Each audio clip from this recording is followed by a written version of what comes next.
find myself at unique intersections of all types of culture and political and ethnic clashes. Every day is grace and experimentation.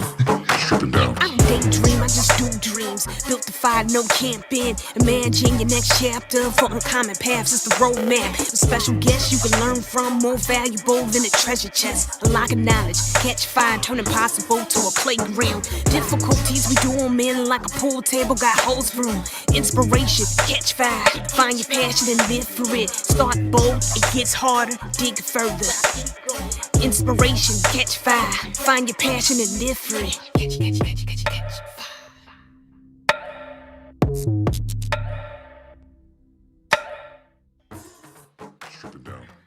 Well, welcome everybody to Catch Fire show this week. I'm your host, Simon Yost, and Devontae will join me here in just a minute, and we're here for this week of Catch Fire. We'll do some intro here, and then Leon's Crump will join us for his interview this week, and we're super excited. So here we go. Devontae, come on in. Whoop-whoop. How y'all doing? How y'all doing? Yeah. So we're here in sunny St. Louis, Missouri. Not really. It's not really that sunny. Oh yeah. It's the suburbs over here. Yeah. So it's pretty cold, I would say. Would you say it was pretty cold? Understatement. So we had kind of a snow day today, depending on how you want to think about it. There was snow, and your sister didn't have school, but you. I most definitely had school. Yeah. Just but as you said, you're still going to graduate either way. I'm going to graduate either way, snow day or not. May 15th, it's on the way. It's on the way. So we're excited about that. Okay, so we're live on a few places. We should be live on YouTube. So hi, YouTube. Hi, YouTube. We should be live on Facebook. So if you're on Facebook, what up? Twitch, how y'all doing? And then Insta. So Insta, how y'all doing as well? So I'm Simon Yost, your host. This is Devontae. And Devontae Graham, I guess you didn't put your last name, but anyway. So I'm downstairs, you're upstairs. We're making this thing go. So part of so anyway, we'll get to Leon's in just a minute, but part of the point of this show is to try to help people that are starting out in their careers. So career is kind of a big word. Devontae, do you think you've ever used the word career in a sentence so far in your life? Like, I probably use the word career when I'm like on Google searching for a job for like working at Chick-fil-A or something like that. Yeah, working at Chick-fil-A. But it's not, it's kind of a daunting word. Is that fair? Like a big word? Okay. I mean, not a 4-letter word, big word. Big word in the sense of like just knowing what it is, just in general. Yeah. So if there's a better word, we could call it a banana pepper if you'd like. Also, we don't have to use the word career too much, but the idea that as we get out of school, at whatever point that is, most of us are probably interested in having some money. And most of the way that many of us start earning money is trading our time for money, whether that's, working at Chick-fil-A, like you mentioned, or, all the way up to even a salary if we're fortunate. But that is, mostly starting with trading time for money. And then as you grow in your career, I know, big word, you can start to continue to drive value and start to get more of your compensation from value than time. That's kind of a heady way to talk about it. So we're trying to talk about it a different way. We're trying to break it down as who you serve, how you serve, and what you need to serve. So who you serve, who are the people that need what you do or that enjoy what you do, so on and so forth. Second of all, how do you serve them? So these people that need or appreciate what you do, how do you serve them? And then the what is, what do you need? Skills, resources, opportunity, etc., to do that thing. So we were going to talk to Devontae about how you've been doing that. Devontae, are you ready? Yep. Here we go. So I believe you've done one or two dances in your life. Is that fair to say? Yeah, times like 10. Times 10. So only 20. I'm just joking. Only So 20. you're a dancer, or that's part of what you're talented at is dance and movement. Mm-hmm. Can you kind of talk about how you got hooked on that or how that started? Okay, so I would probably say that I probably started dancing later than I have, in a sense, the way I see it, I actually have not been dancing for super long. It feels like it, but I haven't been dancing for super long. I've only been dancing since seventh grade, maybe. Yeah, since seventh grade. But I always knew that I wanted to like perform and just be the center of attention. If you know zodiac signs, my birthday is August 20th. I'm a Leo. We love to be center of attention. Doesn't matter what it is, gotta be center of attention. But I love performing, and I really got it in. I got more into it once I started going to the high school I go to now, Grand Center Arts Academy. Been going there since I was in sixth grade. But I love movement, dancing, performing. You do. Okay, I was just making a comment here. So you kind of discovered that you like movement and dancing, and then you've gotten a chance to kind of do all three parts of this who, what, and how at Grand Center with dancing. So you've gotten to do some performances, and so that kind of is part of the who. Mm-hmm. You've gotten to perform for audiences. The how is through dance, and then the what, you've been able to take some dance classes to really hone your craft and learn how to dance. Can you kind of talk about what dance classes that you've been involved with? So I have mainly been involved with ballet, modern, and jazz. All of them still have varied within them, but those are like the core classes that I have taken. Perfect. So, and then for those folks that don't do kind of performing arts type of stuff, obviously one of the reasons anyone gets into performing arts is because they like to perform. But some of those performance opportunities are a little few and far between. Those are what you work towards. Those aren't the thing you do every day. So, I mean, maybe 2-3 times a year at most, right now you're performing.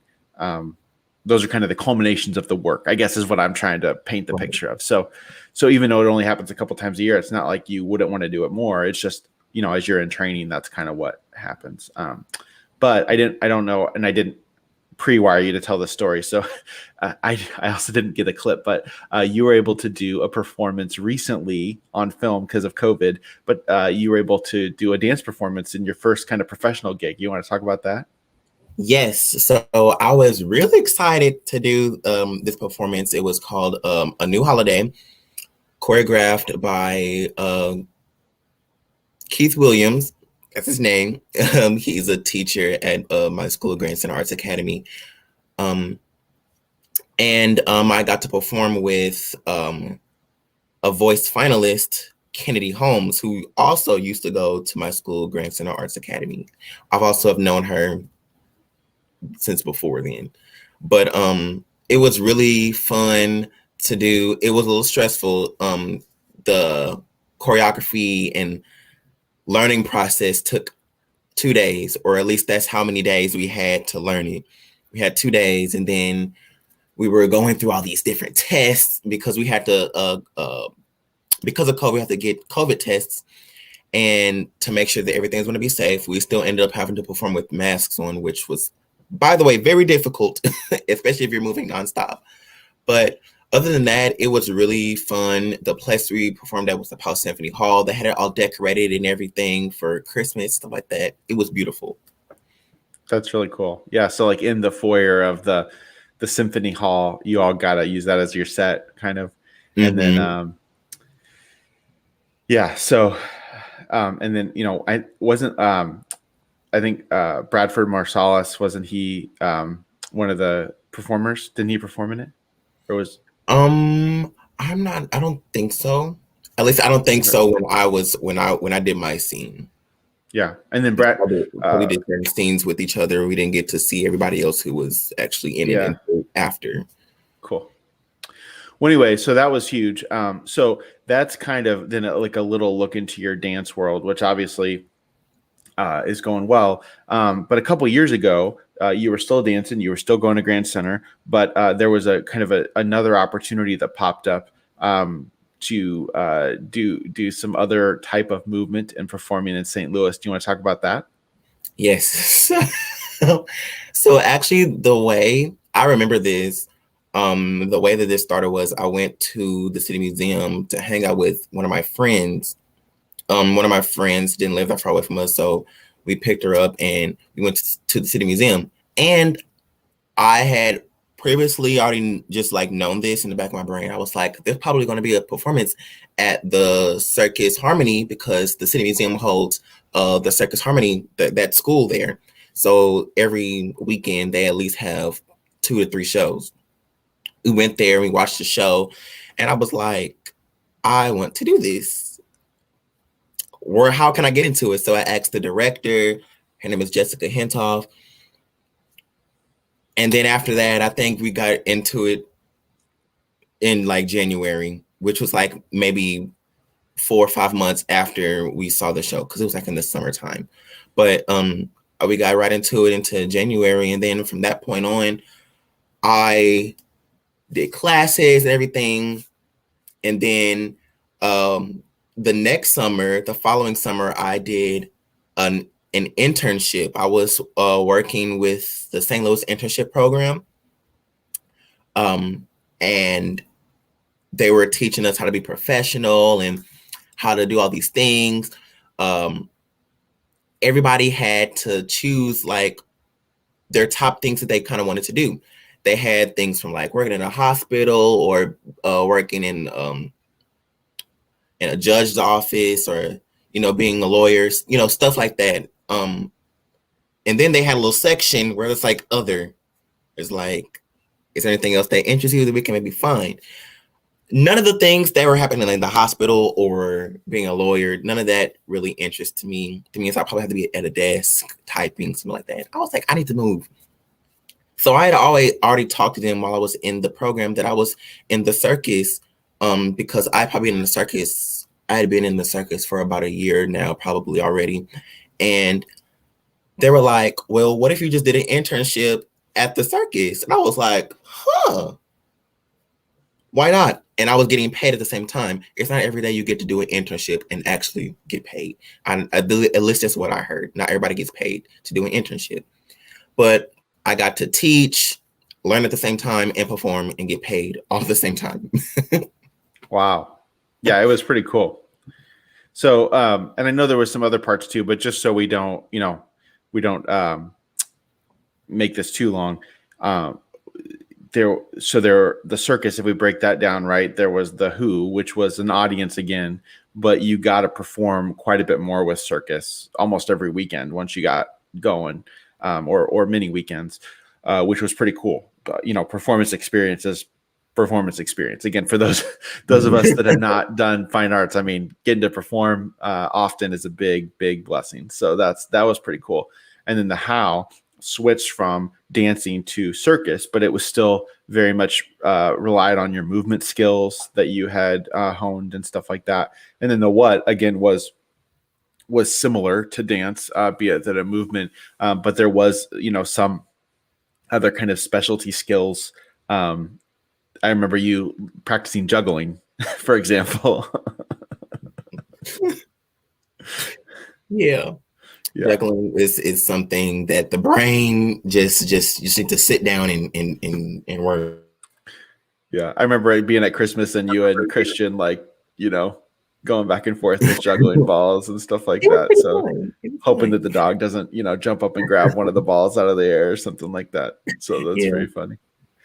So I guess the point that we were trying to talk about is that for you, there's seems to be a common Who, like audiences, of fine art kind of seem to be a through line.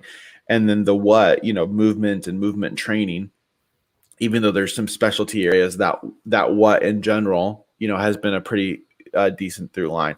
And so one of the points we want to share with our audience here is that the How was one of the things that you've kind of evolved in. So you tried some of the How of circus, you've tried some of the How of dance. I think previously to that, you'd even tried some of the How of singing, which I know is a different, doesn't take as much of the same what, but so as you've kind of experimented with that, how specifically between dance and circus, what have you learned, or what kind of has your takeaways been from that? I have simply learned that, well, there's a lot of things I've learned, but a couple of things that I've learned, and they're kind of on like two like separate things of the spectrum. But one is that circus and dance most definitely go hand in hand, and they're very helpful. It was very healthy for my body, because when I got back to school the summer after I did my internship, so because my school, because my school does dance as like an as part of like the curriculum, they have different levels. They have ballet 1, ballet 2, ballet 3, and same thing for modern and jazz. When I got back, I just elevated. Maybe not for ballet, because ballet is not my strong suit, but everything else, I was like, just getting up there, and it really like fixes your body. And then also, the world is so small. It is very small, extremely small, especially for dance. But even for circus, like there was one person, he was like, well, if I was like still interested into wrestling, because I did wrestling once upon a time, but that's for a different story. If I was still interested in wrestling, he could have like got me some connections with WWE, because he is now performing on the main stage of SmackDown Live in WWE with some of like the biggest WWE stars now. The world is small. It really is. And I think I forgot that so much of WWE is movement and almost similar to dance and stuff, because it's so choreographed. So I mean, they make it look all tough and stuff, but it's more closely probably related to like dance and stuff than it is to actual boxing or something. So, yeah, if you ask someone who does it, they'll say it's not choreographed, it's fixed. Fixed, yeah. Yeah, it's all the preparation and all the training and body control, I mean, is really what it comes down to. So yeah. Okay. Well, we'll talk about this, more as we keep going. But I think what we just wanted to continue to share with you all, the audience, is that, we're both going through this stuff as well. So when we challenge you to, kind of lean in and talk about this how, who, and what, like we're doing that too. I'm still doing this, and I've been, in industry for a while. And so, as we host the show, as we take you all through this progression, we just wanted to share a little bit of ours so that, like we're in this with you. You're not doing this alone, stuff like that. So, cool. Well, Devontae, I think we're going to intro Leonce here. Do you have anything you want to kind of end with as we wrap up this part? Well, no, but okay. For everybody who's watching, if you can't have a good day, don't ruin anybody else's. Okay. There we go. So we're going to turn the page to Leonce now. So Leonce Crump is a community leader, a pastor in Atlanta, Georgia, former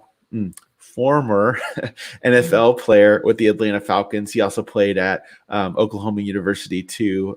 Towards the end of his college career, he played for OU in football and grew up, I believe, in the New Orleans area. So as we talk about later in the interview, many sports team conflicts in this man. So he will share with you how that all pans out. But I've admired Leonce for many years. He's someone that has I've watched as a young leader grow up, and then he's now kind of working to mature his leadership and how he interacts with people. So really excited to learn from him. So without further ado, here's Leonce. I find myself at unique intersections of all types of culture and political and ethnic clashes. Every day is grace and experimentation. Strip it down. I don't daydream, I just do dreams. Built to fight, no camping. Imagine your next chapter for uncommon paths. It's the roadmap. With special guests you can learn from, more valuable than a treasure chest. Unlocking knowledge, catch fire, turn impossible to a playground. Difficulties we do them in like a pool table, got holes for them. Inspiration, catch fire, find your passion and live for it. Start bold, it gets harder, dig further. Inspiration, catch fire, find your passion and live for it.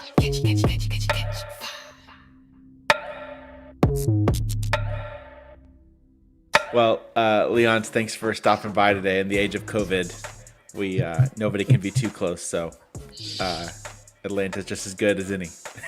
Yeah, it is. Man, what a time to be alive, eh? Did you grow up in Atlanta, or have you just lived there as an adult? Yeah, I actually grew up in Louisiana. I was here briefly with the Falcons with my very, very short NFL career. And then my wife and I moved back in 2008 with the desire to plant a church here. And that got off the ground in 2011. So been here ever since. Wonderful. Yeah, so on the Catch Fire show, we try to break it down for people and the idea of how our guests, who our guests are serving, how they're serving folks, and then what kind of skills and resources they need to serve those folks. So can you kind of break it down for us where you find yourself right now? Yeah, so Atlanta is a fascinating place. And I'll kind of give you version 1.0 and then version 2.0. So when we moved here, we moved into downtown proper. At that time, there were spotty pockets of middle to upper middle class folks, but mostly working poor and poor. And then one little area of kind of some burgeoning wealth that was beginning to go through some gentrification. Yeah. But at the time, the city was incredibly ethnically diverse and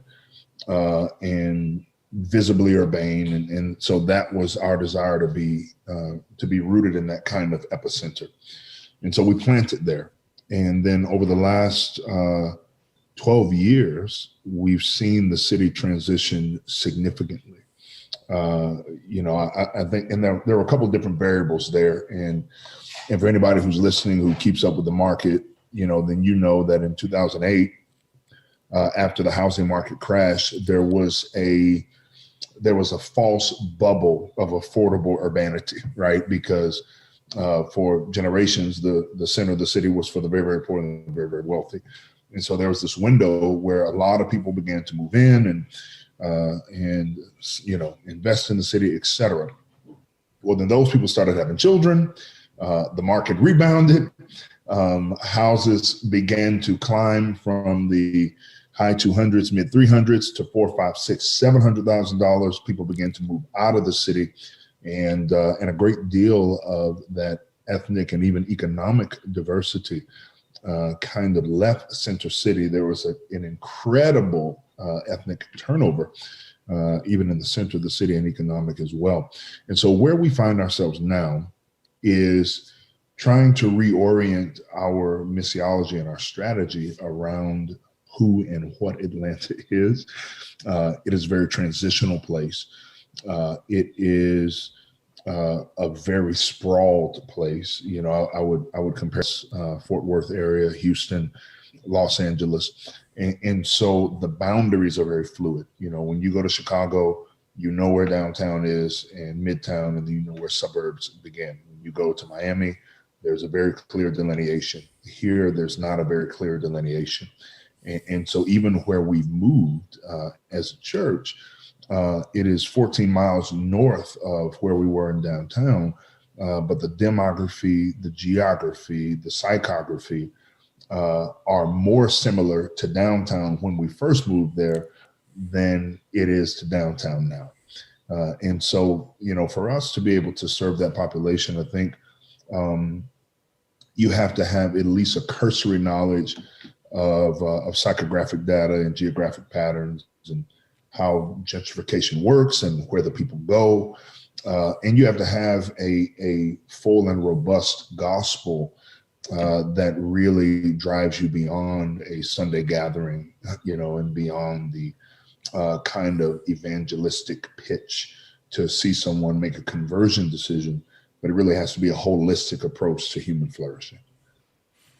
Yeah, so just to define some terms here, you're throwing out some church and kind of religious terms, but then in other parts I hear like sociological and almost anthropological. I mean, this is fascinating. So I think the first term is just when you say planting. Can you define that for listeners? Absolutely.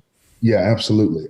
Planting a church is like starting a startup business, and a lot of people don't think of it in those terms, but it really is. You have to have a model. You have to have a plan. You have to have a funding strategy. And honestly, in the early days of starting a new church venture, which in church speak we call it planting, I actually don't know why that is. I'm going to research that and come back around next time, because you could just say starting a church, but it is really an entrepreneurial endeavor, and you have to have a lot of the tools that an entrepreneur in any other industry would have, and actually, in my opinion, a breadth maybe of even more diverse tools, because as I said to one of my friends who is a Chick-fil-A operator, I said, starting a church is like going into a flooded market with a product that nobody knows that they need or want, and then convincing them that it is something that is going to be life-changing with a small corner of an oversaturated market. So that's what it feels like starting a brand new church, especially in the South. Wow. Yeah, that's a big challenge. And so you're serving a very specific demographic that has transitioned as, cities are transitioning, as you outlined, and I mean, this has been happening for 15 years, or sorry, Yeah. for over 50 years. This is just the newest wave of New this. cycle. Yeah. So I know in St. Louis from I think 1960 to 2008 or something, lost as many people from the urban center as were displaced by Katrina, but just in Yeah. 50 years instead of, a month. So, okay, so you're tracking these very, very complex sociological transitions, gentrification, all that kind of stuff, and then seeking to kind of intercept people and care for them well. How has that played out? Yeah, it is, as you can probably expect. There's been some wins and there's been some losses, and there's been some collateral damage in between. Every strategy doesn't work. And when you're in a startup venture, there are certain expectations that you're just not going to meet. And so I would say, looking back, not verbally, but unspoken, we made promises that we simply couldn't keep because we didn't have the team to do it. We didn't have the tools to do it. And so, Christians especially, and almost primarily, who came with a certain expectation for what the church was going to feel like, look like, be like, and we couldn't meet that, then there's a lot of room in there for frustration, for anger, for fears. And when you're dealing with a young and immature team, we certainly didn't respond to those all as well as we could. And so the last several years has really been a bit of a recalibration to root back into our central identity of who we are as a church, and to build off of that based on the lessons learned through the first 5 or 6 years, particularly in a transitional community, particularly in what we call a transcultural community, for Renovation, which, defining that word, is, God's intentions have always been to form a family for himself from all people. And so we want to see within the framework of our community representation from everybody who would be represented in the geographic place where we find ourselves. And that brings its own insanity.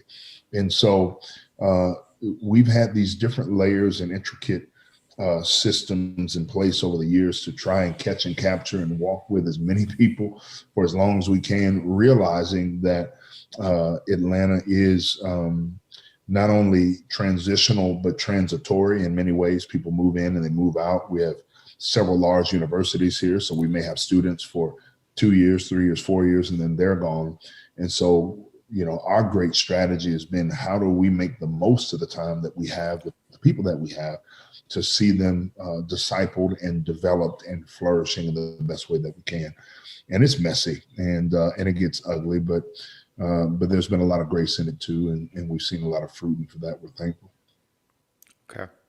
And I mean, you haven't even mentioned this yet, but you have all of these layers that you're talking about, and then you add with the close proximity of the states and the overlap on football teams. I mean, even just that alone is going to be fighting words for some people. So, Oh man, it is a mess. And I'm a Falcons fan by relocation, but I'm a lifelong Saints fan. And so I have been booed by my own congregation on multiple occasions. But everything's possible in the gospel, right? yeah. And who dat? Yep, So, that's right. well, I want to get to you in a few minutes, but I just want to kind of zoom in on this. There's a lot of cities around the country that are feeling this incredible tension, and just for the sake of this conversation, though, I'm going to pretend that St. Louis and Atlanta don't.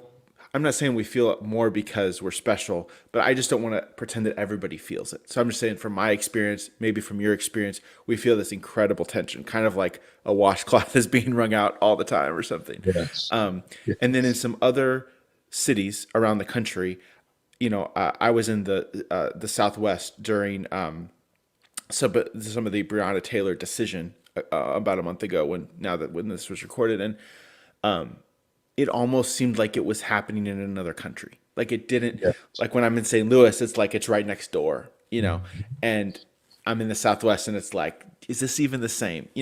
And I sometimes I feel like our cities are microcosms of that. Like, I'm in the burbs and it's like, what's going on? Where, like a few years ago here in St. Louis, the St. Louis City Police couldn't promise enough manpower to do security for the U2 concert. So U2 canceled.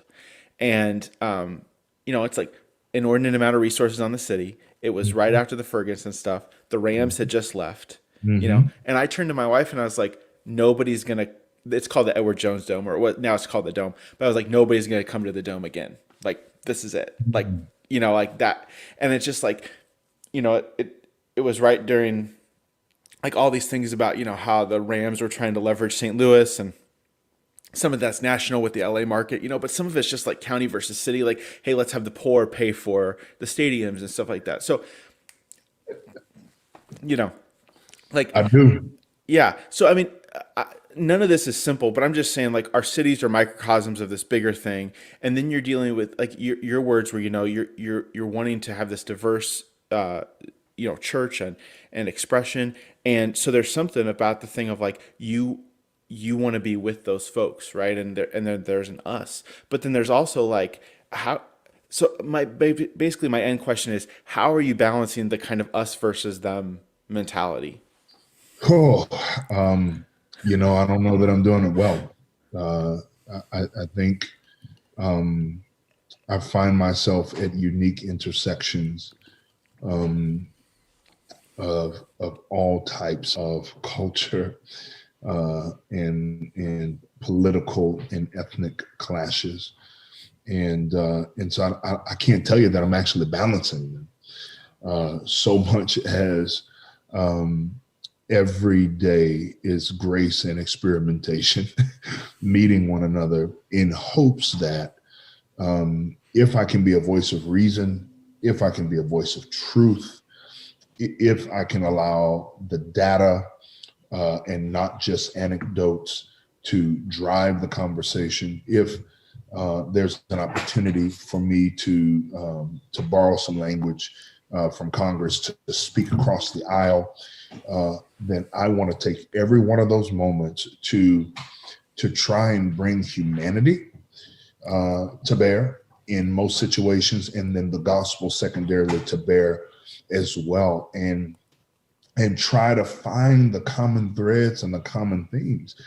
So one way I can illustrate that is this. Several years ago, I was pulled over. I've told this story 100 times. And I was held at gunpoint while my wife was asked if she was being held against her will. And my eldest child, who is now 13, was sitting in her car seat in the back. She was 2 years old at the time. Any person, right? Any person, but secondarily, any man, especially with that protective instinct, if they can sit themselves in my seat for a moment, then they can put aside the politics. They can put aside the rhetoric. They can put aside the baiting. They can put aside the Twitter wars. They can put aside all those things and think for a moment. I'm a man with a family. I'm a woman with a family. I'm a person with a family. How would I feel given that moment where we have data point after data point after data point that there's a significant probability that my life ends there on the side of the road in Texas. And my wife is a widow. And even based on the Breonna Taylor decision, there may or may not be a conviction. And there may be a lawsuit and there may be a settlement, but that's not me. I'm not with them anymore.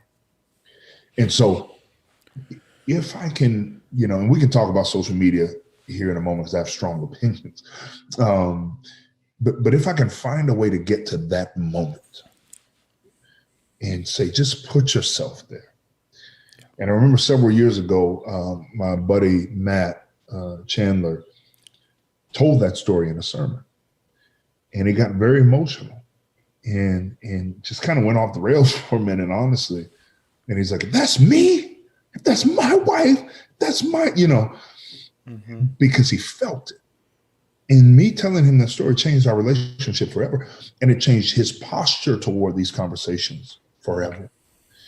And so, that is what I try to spend a great majority of my time doing in these moments, is saying, can you just step into my narrative for a moment? Because the reality is, a big part of the American dilemma is we don't have a shared narrative.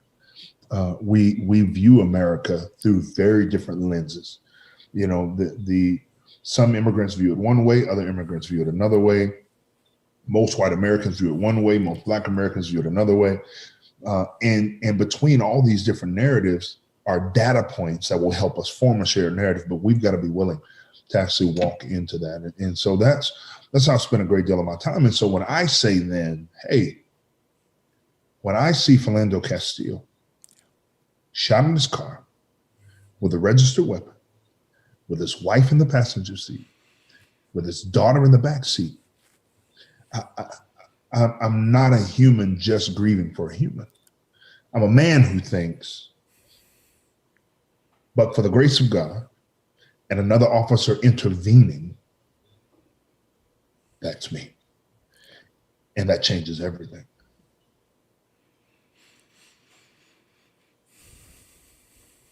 Okay. Yeah.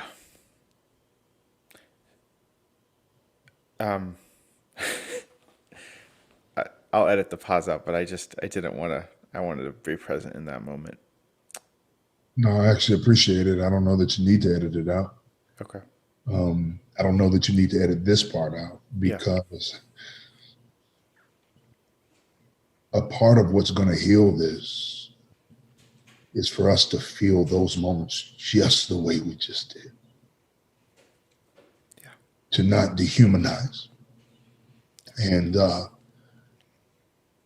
to not allow people to just be statistics and stories, but be people with lives, with children, with and so it's moments like this that bring flesh, intention, and reality. It's not just a news cycle. It's two men talking and one saying, going through that, because I've seen that face so many times. And it's like, oh my God, this happened to a person that I'm talking to, not somewhere across the country. And I couldn't imagine if that were me in that same situation. Yeah. So that's my opinion. You can edit all of this out. No, that's. But I think it serves the purpose.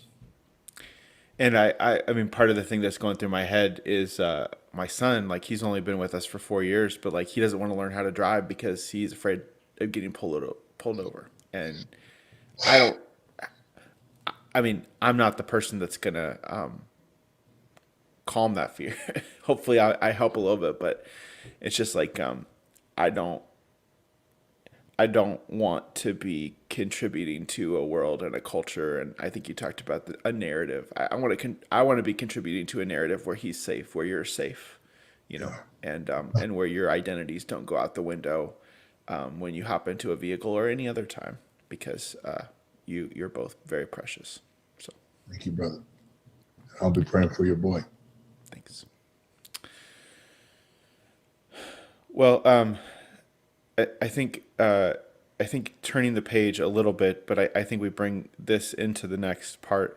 So you've talked about how church is kind of like a startup, and you've talked about how, I think one way, there's several ways that a church is unique in that, but I think all of the sociology perspective that you mentioned is very important, because a business might have the opportunity to zoom in on one very specific audience, right? And if you're, Right. and it's almost like, don't try to serve everybody in business, and you're trying to serve a lot of people. Excuse me. So I think as a leader, this is really interesting. And again, part of what the show is like non-traditional paths. And so people are like, oh, I just don't want folks on the show to write you off as just, a pastor. Because I mean, I think even there's 10,000 places to get to that point. Right. But I mean, Yeah. you're somebody that's trying to step into a gap that few fill. And I think kind of where you came from is interesting. So you mentioned it, just a tidbit, but you mentioned that you were with the Falcons. I believe you played in the NFL Yeah. at the start of your career. So I would assume then that football was a big part of your life growing up. So yeah, I mean, that's complex, and thank you for the invitation to that. I hate that it's true that it is very easy to write off pastors, because to some degree pastors have put themselves in a box. And so I'll give a little bit of my narrative to hopefully give some breadth to my experience, because I didn't want to be a pastor, and I never planned to be a pastor. In fact, I thought I was going to be a politician. I actually aspired to be president. And so that is where my journey took me until the detour of the NFL, honestly, which left room for me to consider this other path this divine path that I ended up on to some degree. But yes, football was a big part of my growing up. Loved the sport my whole life. And then in the transition between 8th and 9th grade, I started getting into trouble a lot, but somehow managed to keep my grades. And so my mother, in an effort to not have me be consumed by some of my choices, gave me two choices. I could either go to the all boys Catholic school, because we, in Louisiana, you're Catholic by birth, like being Jewish by birth almost. And so I can go to the all boys Catholic school and play football there, or I could go to a magnet high school that did not have football, but it had girls. And so I was in this, the summer before 9th grade, I'm in this existential crisis. Like, am I going to choose, football in an all boys school, or am I going to choose, not football and girls? And of course, being young and dumb, or maybe this was just a part of the story all along, but I chose the magnet school. And so I actually did not play football from 9th grade until my junior year in college. There was a big gap there. And in high school, I took up wrestling because that school only had the Olympic sports for some reason. It's still strange to me. They had track, gymnastics, wrestling, and volleyball, and no baseball, no basketball, no football. So I took up wrestling because it was the next roughest thing I could think. And I also ran the 110 hurdles as a big guy. I know. I had some wheels. And then I went to Oklahoma University actually to wrestle. And one day, Bob Stoops and the great Barry Switzer were guest coaching a wrestling match. That's what the different coaches would do. They would sit on the sidelines of a football game or a basketball game or baseball game in the dugout or in a wrestling match.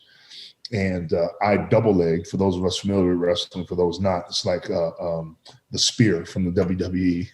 So I speared this guy from Iowa State over the cheerleaders who were sitting on the side of the mat and into the stands. And Barry Switzer stands up and says, "That SOB needs to be playing football." But he said the words. And so the next day I got recruited by Bob Stoops in the training room, and thus re-began my football career. And so I was an undrafted free agent, signed with the Falcons, went to the Saints. So I got to go home for a bit and did the journeyman thing for a little while, and then met my wife, who was not my wife at the time, and felt a strong sense that I didn't want to spend the next 10 years playing for one team a year and possibly miss out on this incredible woman that had stolen my heart. And so I retired early and began this journey toward vocational ministry. But before that, as I said, I thought I was going to be a politician. So my undergrad is in sociology and political science, hence those terms, those anthropological terms and sociological terms. And then I went on to get a master's degree in criminal justice with a focus on case law, which is always funny when people argue with me in the Twitter sphere about how the judicial system works. And I'm like, you're just a pastor. You don't know what you're talking about. I'm like, or I have a degree in criminal justice. And then I did a semester at law school as well. And I thought I was going to finish law school and then, go into the, after practicing law for a while, go into the political arena. And obviously life took a little bit of a different turn. There's a lot of themes there, but that's what my wife says all the time. She's like, you are the Rubik's Cube of human beings. The Rubik's Cube of human beings. That's so good. But I think, one thing that, again, one of the hopes of this show is to bring these paths to our guests to seem somewhat possible. And I think one of the tensions that I've started to hear in your story is that you're incredibly gifted. And I know, I've just listened to you communicate, in your vocation and stuff like that. And then obviously to play in the NFL, you have to have a considerable amount of skill. And then you come to a situation where you need to form a team on a grassroots, which I guess you might have had to do in politics too. But you talked about making promises that you had a hard time keeping and stuff like that. So, just coming to almost, you're not a solo practitioner in the NFL, but everybody's bringing a lot to the table. Yeah. So you come into this diverse community where you're bringing people along and you're all finding your way together.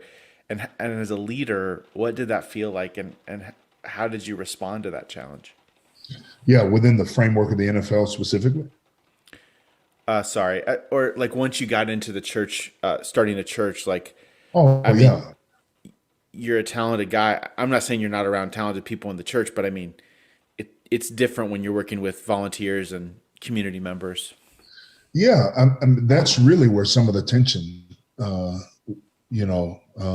was housed. Is, I was young, and I think I could say this without hubris. I was young and I was very talented. But my character and my maturity did not match my capacity and my talent. And so that's where a lot of the shrapnel that, we're still pulling out really came from. And I think if there's one major lesson that I would love to hand down to any leader, but particularly younger leaders, is the duration of the cleanup will always match the size of the explosion. And most of us, particularly visionary leaders, we're not skilled in adaptive leadership. And I'm glad to define that, come back around and define that here in a moment. Visionary leaders are generally not skilled in adaptive leadership or directional leadership. And by God's grace, I had, good visionary leadership and good directional leadership, but not good adaptive leadership. And so, for most of us, especially because we're looking over the horizon and we can see what could be, we don't give attention to what is, right? And actually do good SWOT analysis on where we presently find ourselves. And we just want everybody to kind of dust themselves off and get going again. Well, most people are not built that way. In fact, you can look at almost any arena in every industry and just society at large. I do believe anyone and everyone can be a leader, but most people will not accept the challenge. And so to try and apply leadership breadth, standard, endurance, durability, fluidity, flexibility to everybody is where I see a lot of leaders go wrong in every industry. And they try to make everyone run at their pace. But here's the reality. A Lamborghini can slow down to 4 miles an hour. A Model T will never go 0 to 60 in 4 seconds.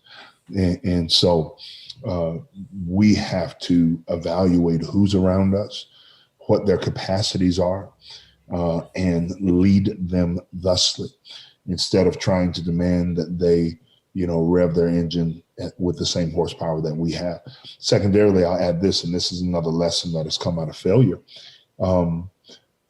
It's not our job to maximize everybody's potential.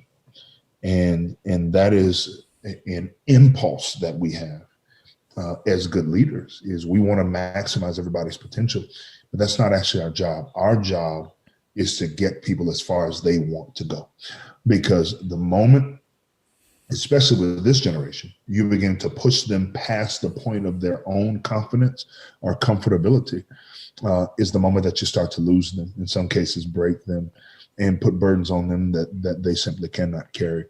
And so what was actually an effort in good leadership becomes injurious, even if it was with the best intentions.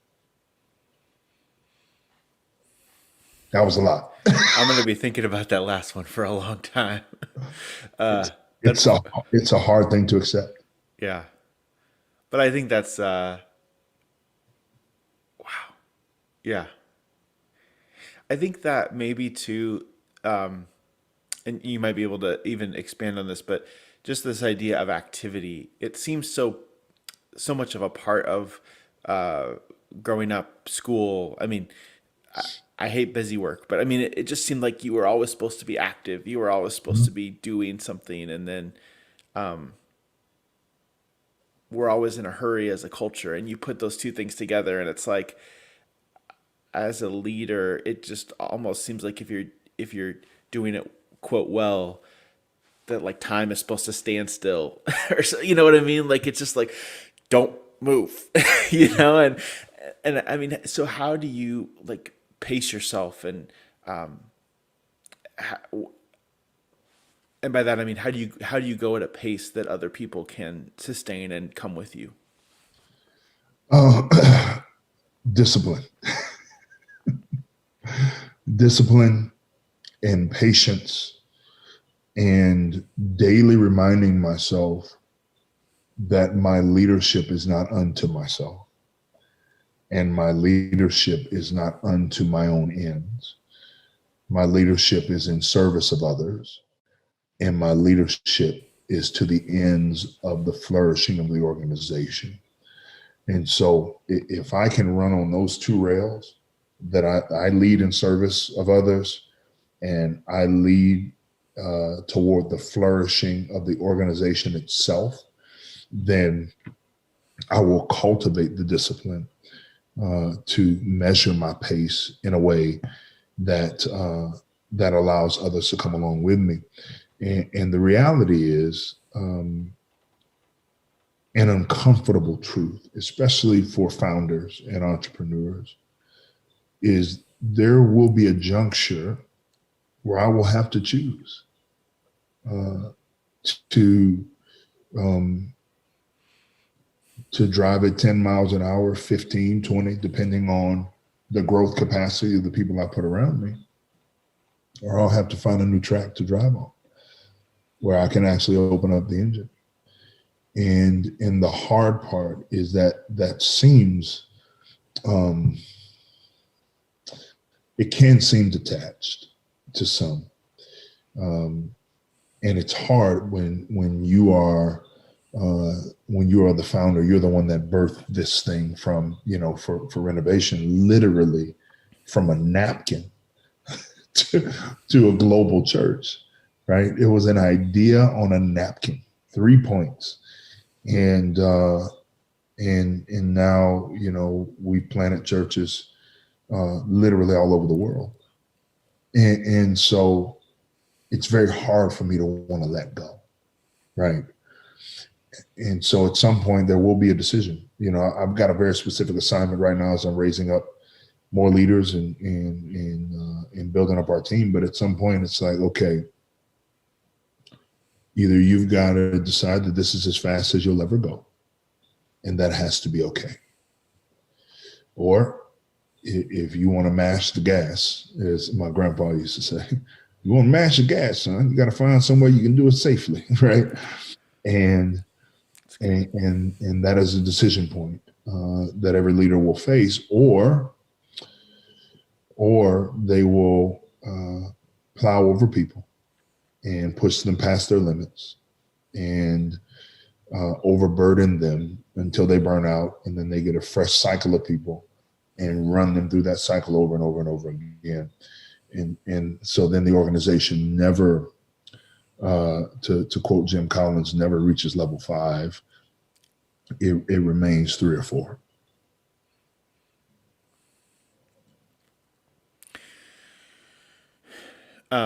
You have a very robust why in what you're doing. And so as we were talking about this last section, at some point I was thinking, okay, this is almost the opposite of like an exit, a company exit, like a sell exit. But then at the end, when you were talking about how you're going to have a decision point, I was like, well, maybe it's not so different because, founder might outgrow things and, that might be part of the exit. But I guess what strikes me is that as many similarities as there may be, it from what I'm hearing, you want to leave the organization at a healthy place, and that seems like a higher priority than it might be when you're just talking about cashing out your stock kind of a thing. And how would you challenge founders, leaders that are going to that exit route of like how to think about the finances versus the culture and kind of where they're going to leave the organization? Yeah, I would challenge them to think through it legitimately with the lens that you just said. When I leave, I want to leave a thriving organization that is not going to crumble like Jenga because my piece gets pulled out. That is my goal, from an organizational leadership standpoint. That is my goal.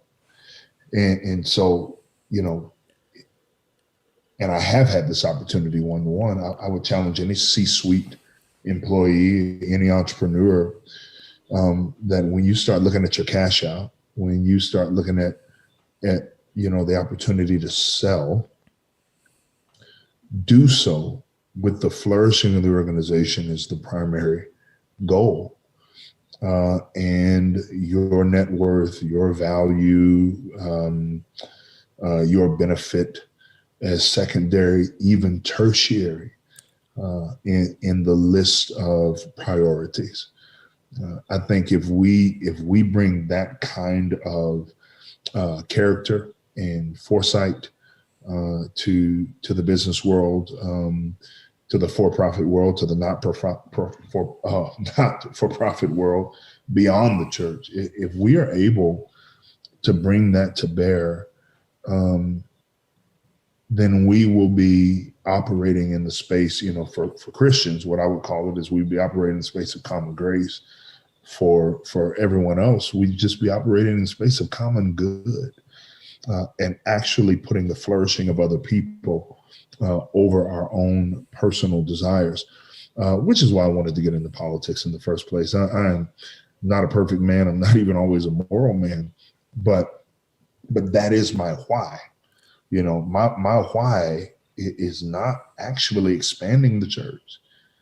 My why, the reason I believe I was put on this planet, was to use whatever means God put in my hand to see people flourish, to see them find their God-given identity, their divine design, and to be released in that in a way that impacts the world. And the container for that right now is the pulpit and the senior seat in a church. It may be in the State House in another iteration of my life. It may be as a C-suite employee, but it will always be the same. The value that I bring to this situation is a hunger to see you thrive, and a willingness and a discipline to seek out, become well-versed in, and apply any tool that I have to find in order to see that happen. And I would love for that to be the narrative, you know. Yeah. I think it would be a game changer. And what a legacy, man.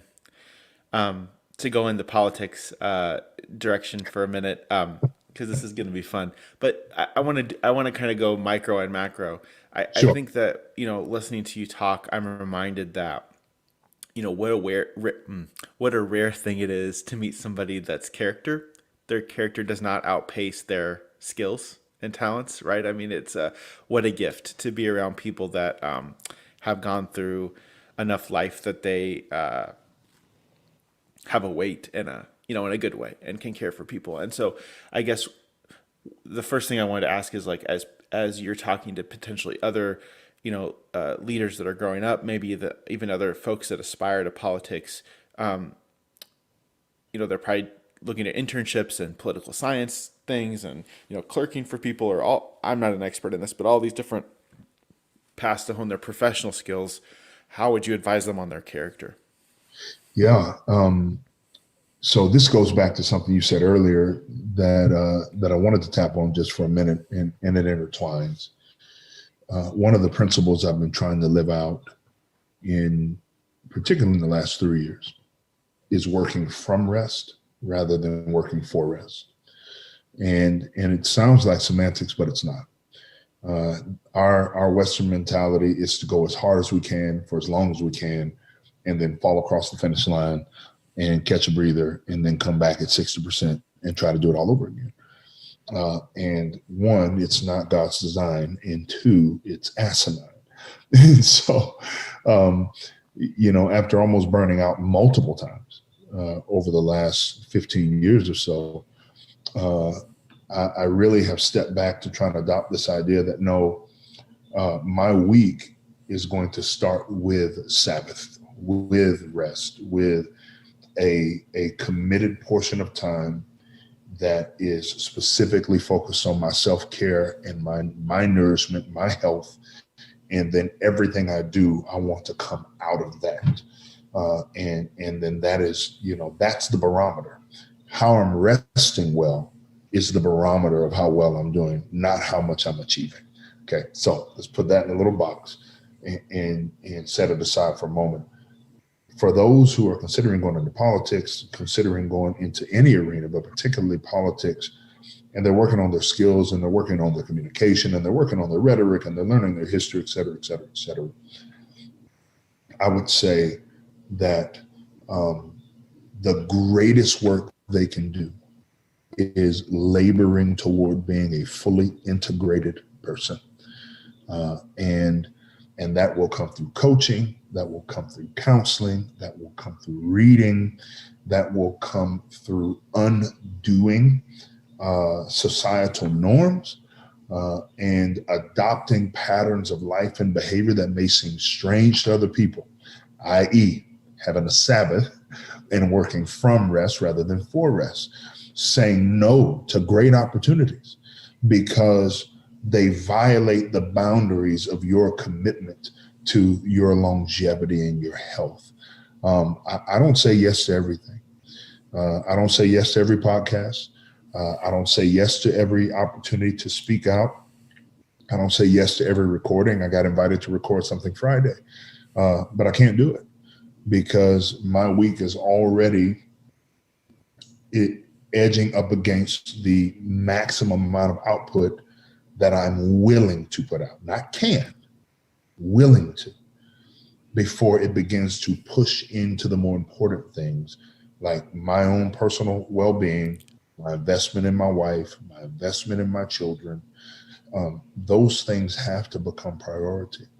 And they're all a part of this broader picture that I hope to continue to grow in myself and toward which I would lovingly lead anyone who would listen that does the work of growing your character in a way that can bear the weight of the opportunities that your capacity will gain you.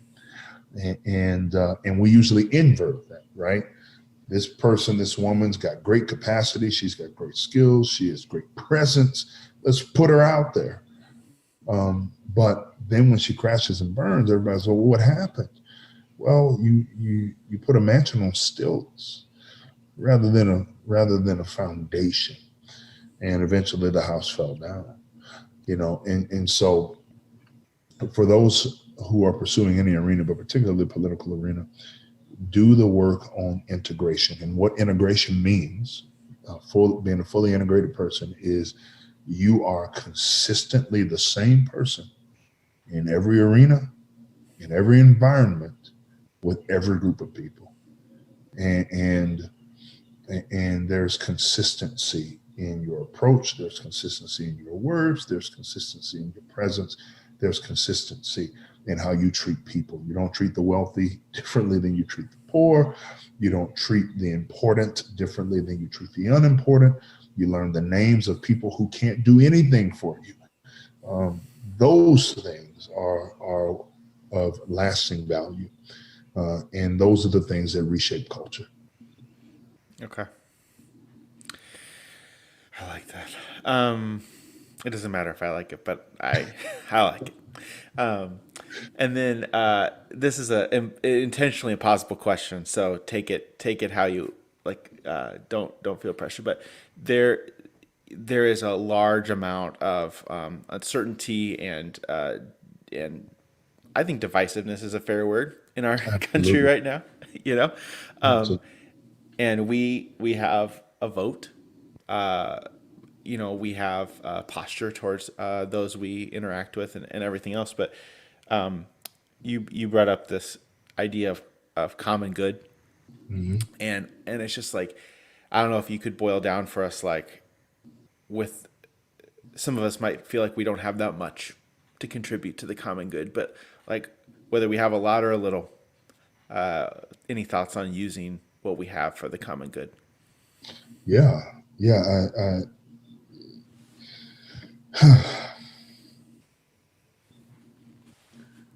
amount of influence you have is not what to measure. It's the consistency of your contribution to those decisions that serve the best ends for the most people. And that's the common good. So, whoever's listening, my platform is not enormous, but it's enough. And you may never have my platform. For whatever reason, Barack Obama follows me on Twitter and we have interacted, right? That may never happen to you. But you have a series of small decisions to make every single day that will either further the best for as many people as possible or retard the best for as many people as possible. And that's what I mean by laboring toward the common good. We all have that opportunity.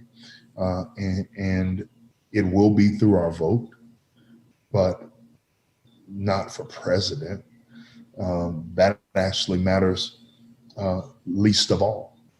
How did you vote for your local judges? How did you vote for your local representatives? How did you vote for your local chief of police? Like, those things will reshape. It will matter through our investment in neighborhood planning units and in local school systems. It'll matter in our investment in our homes, what we raise our families to believe, how we raise them to separate ideas from identity, how we raise them to have civil discourse with people that they vehemently disagree with, but don't hate because they disagree with them. And they can argue the validity of principles without shredding someone else's personhood, right? Those are the things that we actually have control over. At some point, Donald Trump and Joseph Biden were someone's children in someone's home being shaped. They were pupils in a school. They were peers in a group. They were teammates on a team. So there's been all of these different interactions, junctures, people's moments that have shaped who they've become. Those are the things we have the most control over. Because whoever wins or loses on November 3rd is going to have minimal impact on your day-to-day reality, period. How do I know that? Well, let's take, my side, for instance, as I wouldn't call myself an evangelical anymore, but that's a whole other conversation. But let's talk about being an evangelical. Well, 50 years, the Democrats have only installed 4 or 5 Supreme Court justices. 50 years. So the thought that Amy Coney Barrett is going to be the one to take away abortion. No. In fact, if you do your research, there's been more Republican government since Roe v. Wade than Democratic government in spades. In spades. We're putting our hope and our energy in the wrong things. Here's something else to blow your mind. Abortion actually went down under President Obama. Funding for Planned Parenthood went up under Donald Trump. Make sense of that? And so if that is the basket where we're going to put our eggs, then we're always going to be spinning our wheels, right? No, the place that we put it is in the proximate relationships we have and the consistent contribution to the world of our best and most integrated selves that pushes for the flourishing of the most people possible at all times. If we do that, then we might actually make some change. Strip it down.